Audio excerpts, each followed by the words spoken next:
Olá Fera GGE, sou a professora Renata Monteiro de inglês, mais uma vez comentando a prova da UPE tradicional. Bom, essa prova foi uma surpresa, né? Porque normalmente nós tínhamos o quê? 16 questões na prova de inglês e esse ano nós tivemos 20 questões. Mas foi uma prova extremamente simples, tá? Acredito que o Fera GGE deve ter fechado essa prova, porque foi muito tranquila. O que é que a gente vê nessa prova? Então, 5 textos informativos, certo? Desses textos informativos, só 2 foram retirados da National Geographic desse ano. Os outros textos foram retirados de livros usados no mercado. Por exemplo, o Insight, da doutora Richman, tá? New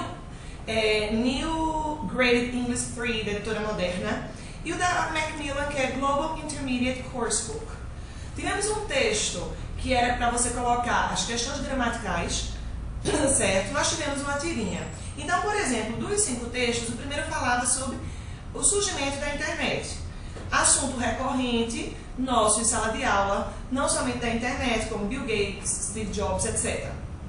Certo? O que eu queria chamar a atenção de vocês nesse texto foi que eles utilizaram a noção de anáfora, ou seja, ele queria saber o pronome it, tinha resgate aqui ideia. Tá? A questão 3 seria a letra A, both related to internet. Questão 4 foi a questão de gramática, tá? Que ele novamente enfatiza o pronome it, e aí ele pede para que você observe no parágrafo qual seria a função. Então a função seria o quê? O subject pronoun e o object pronoun. Então lembrando que o subject pronoun é usado antes de verbos, né? E o object pronoun usados após verbos e preposições quando não tivermos ideia de posse. O segundo texto era o texto que falava para você fazer a sua parte, tá? O que é que você poderia fazer para ajudar as pessoas, certo? E aí ele pedia para que você não desistisse se alguma coisa desse errado. E na questão 6 ele trabalha vocabulário. Uma questão extremamente simples, que ele pergunta o que é que seria a palavra homeless, tá? Se o aluno não soubesse, era só lembrar que a terminação less, o sufixo less quer dizer sem. Homeless seria sem casa.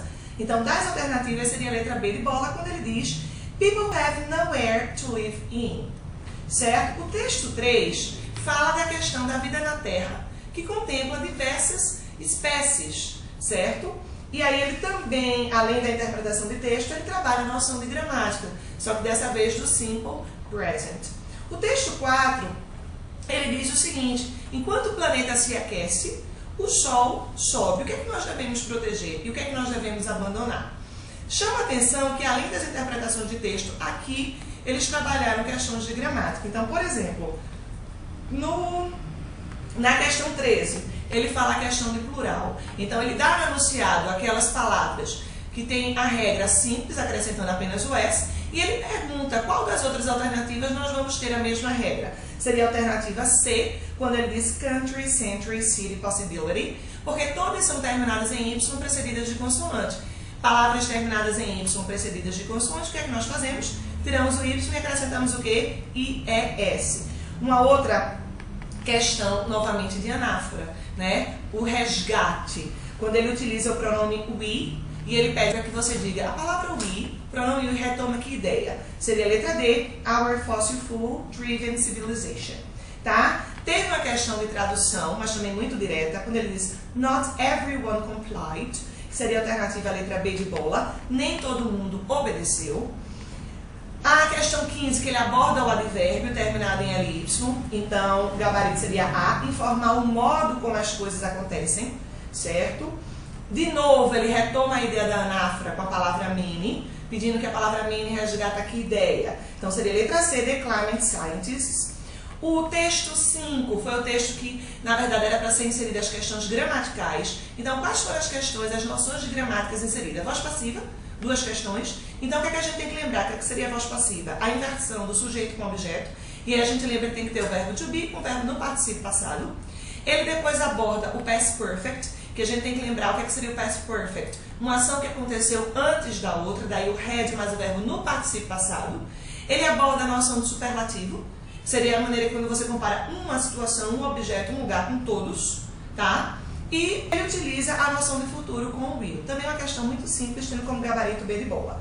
A tirinha, certo? Kevin conversando com a mãe, que alguém tinha ligado para a mãe e tal, e a mãe disse, aí você não anotou, como é que eu vou ligar para essa pessoa? Aí ele disse, não, ela está no telefone já faz 1 hora. E a resposta seria, letra E, quando ela diz assim, did you get her name and number? Certo? E o último texto, que ele fala sobre as girafas no oeste africano, que além das questões, aliás, além da questão da interpretação, ele fala a noção de phrasal verb. O interessante, pessoal, é que nós estudamos bastante esse phrasal verb, look.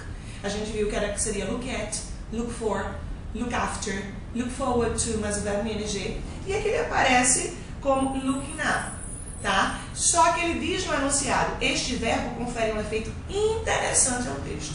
Quer dizer, ele não queria simplesmente aquela noção que nós trabalhamos em sala. Ele queria a noção letra D, literalmente olhando para cima, e não na noção de pesquisar.